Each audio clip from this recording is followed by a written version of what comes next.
You may say, why not bring home these things in their raw state? And bring them home in the raw state you must, for purposes of reference. But in this state, they are of little use to a person unacquainted with the conditions which surround them in their native homes. Also, very few African stories bear on one subject alone, and they hardly ever stick to a point. Take this Fernando Poe legend. Winwood Reade, Savage Africa, page 62, gives it, and he says he heard it twice. I have heard it in variants 4 times, once on Fernando Poe, once in Calabar, and twice in Gaboon. And so it is evidently an old story. Quote, the first man called all people to one place. His name was Rachel. Hear this, my people, he said he. I am going to give a name to every place. I am king in this river. One day he came with his people to the hole of Wonga Wonga, which is a deep pit in the ground from which fire comes at night. Men spoke to them from the hole, but they could not see them. Rachel said to his son, go down into the hole, and his son went. The son of the king of the hole came to him and defied him to a contest of throwing the spear. If he lost, he should be killed. If he won, he should go back into safety. He won. Then the son of the king of the hole said, it is strange you have won, for I am a spirit. Ask whatever you wish.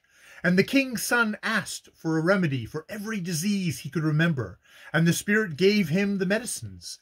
And when he had done so, he said, there is one sickness you have forgotten. It is the cra-cra, and of that you shall die.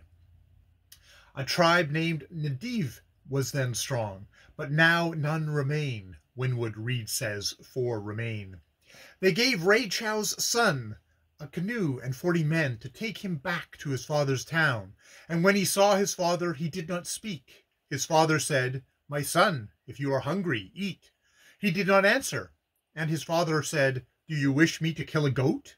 He did not answer. His father said, do you wish me to give you new wives? He did not answer. Then his father said, do you want me to build you a fetish hut?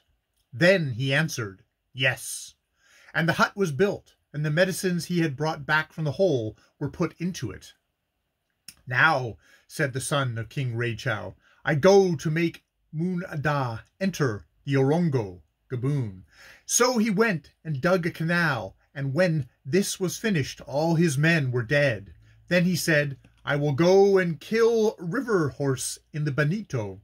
He killed 4, and as he was killing the 5th, the people descended from the mountains against him. So he made a fetish on his great war spear and sang, my spear, go kill these people, or these people will kill me. And the spear went and killed the people, except a few who got into canoes and flew to Fernando Poe. Then said their king, my people shall never wear cloth till we have conquered the Mpongwe. And to this day, the Fernando Poans go naked and hate with a special hatred the Mpongwe. Now, this is a notable story. There's a lot of fine, confused feeding in it. As the Scotchman said, a boiled sheep's head. You learn from it, A, the name of the first man, and also that he was killed with a desire for topographical nomenclature. B, you hear the whole Wonga Wonga, and this is most interesting because to this day, apart from the story, you are told by the natives of a hole that emits fire. And Dr. Nasa says it is always said to be north of Gaboon. But so far, no white man has any knowledge of an active volcano there, although the district is of volcanic origin. The crater of Fernando Poe may be referred to in the legend because of the king's son being sent home in a canoe. But I do not think it is, because the hole is known not to be Fernando Poe. It has got, according to local tradition, a river running from it, or close to it. C. The craw-craw is a frightfully prevalent disease. No one has a remedy for it, presumably owing to Rachel's son's forgetfulness. D. The silence of the sun to the question is remarkable, because you always find people who have been among spirits lose their power of asking for what they want for a time, and can only answer to the right question. E. The sudden way in which Ray Chow's son gets fired with the desire to turn civil engineer just when he has got a magnificent opening in life as a doctor is merely the unusual flightiness of young men who do not see where their true advantages lie, and the conduct of the men in dying after digging a canoe is normal, and modern experiences support it, for men who dig canals down in West Africa die plentifully, be they black, white, or yellow, so you can't help believing in those men, although it is strange a black man should have been so enterprising as to go in for canal digging at all. There is no other case of it extant to my knowledge, and a remarkable fact is that the Munda does so nearly connect by one creek with the Gaboon estuary that you can drag a boat across the little intervening bit of land. F. It is a sporting story that turns up a little unexpectedly, certainly, but the Bonito is within easy distance north of Munda, so the geography is all right. G. The inhabitants of Fernando Po have still an especial hatred for the Mpongwe, and both they and the Mpongwe have this account of the one tribe driving the other off the mainland.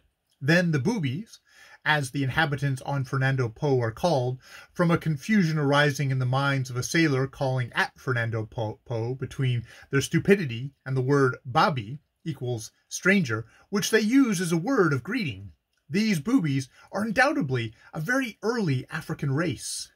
Their culture, though presenting some remarkable points, is on the whole exceedingly low. They never wear clothes unless compelled to, and their language depends so much on gesture that they cannot talk in it to each other in the dark. I give this as a sample of African stories. It is far more connected and keeps to the point in a far more businesslike way than most of them. They are of great interest when you know the locality and the tribes they come from.